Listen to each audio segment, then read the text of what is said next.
Welcome back into Climbing the Summit podcast. I'm your host, Danny Cobbin, and the ultimate summit is self-discovery, self-realization. And today on the journey up the mountain, I was having a conversation with a friend about the importance of recognizing the space that comes before thought.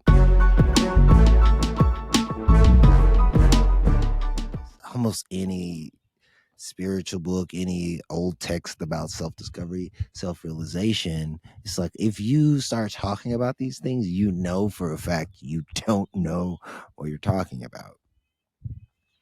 And there's certain things in the world of form like I can explain very well. But when it comes to the space before form, it's kind of like core work.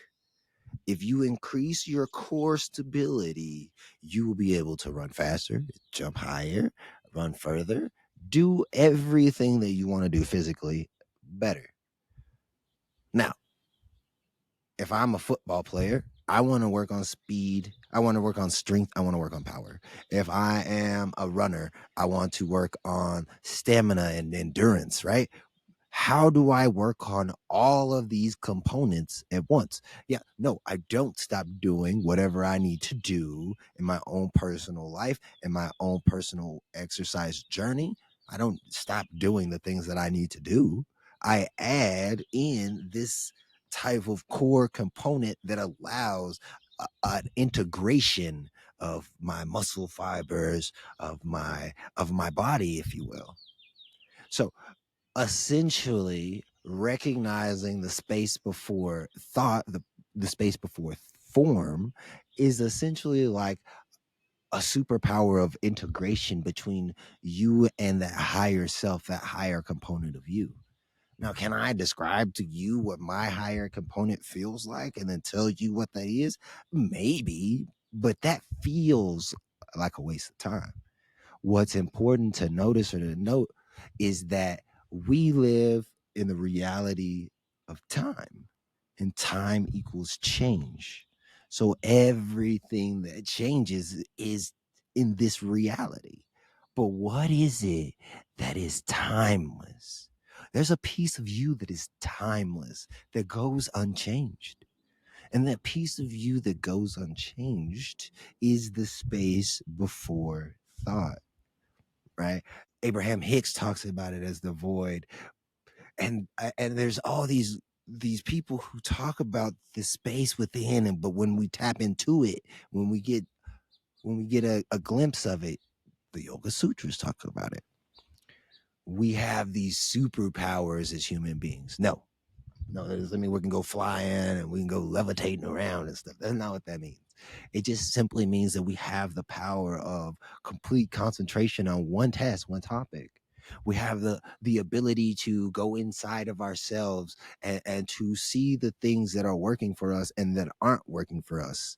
And I kind of described it to a friend a little bit like, I'm on this mountain.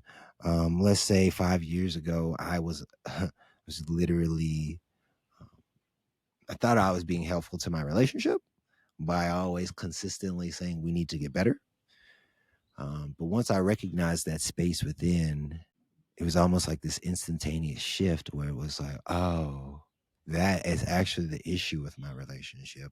And it was like a different mountain, a different pathway opened up on the mountain that I was on. And anytime we get a new opportunity to take a pathway, what I've recognized is that pathway that's being created has a destination for us. That feeling, that emotion comes with a destination. It's almost like getting in a taxi. Something my mentor Michael Neal would say is every emotion, every feeling is like getting into a taxi and following that taxi wherever it wants to go. But you don't have to take the taxi. You can get out of the taxi. And anytime you get out of that, that's that core space inside of you. That's that feeling of home. And when you're in that space, that feeling of home, the next right thing for you to do in your life is going to show up. And the misconception that we have as human beings is that the outside world in some way is going to inform us of what we need to do. So we pay attention to our five senses, the outside world. But the moment we take those senses and we turn them inward, in a positive light, and we're taking our ego out of the scenario, the conversation, and we're allowing our pure self, that pure light, to step forward, we experience happiness no matter what the situation is. Yeah. I think that's what I'm finding, is that when we get in touch with that timeless place in that timeless space within us, and that zone is portable, we do find increased flow. We do find increased awareness of what's going on around us. Yes, things in reality do shift and look differently to us. I don't know how it works. It ain't magic, right? But it is magical. I think that's a beautiful distinction. And that's what I want to leave you guys with today. This experience of being a human being is not magic, but it is magical.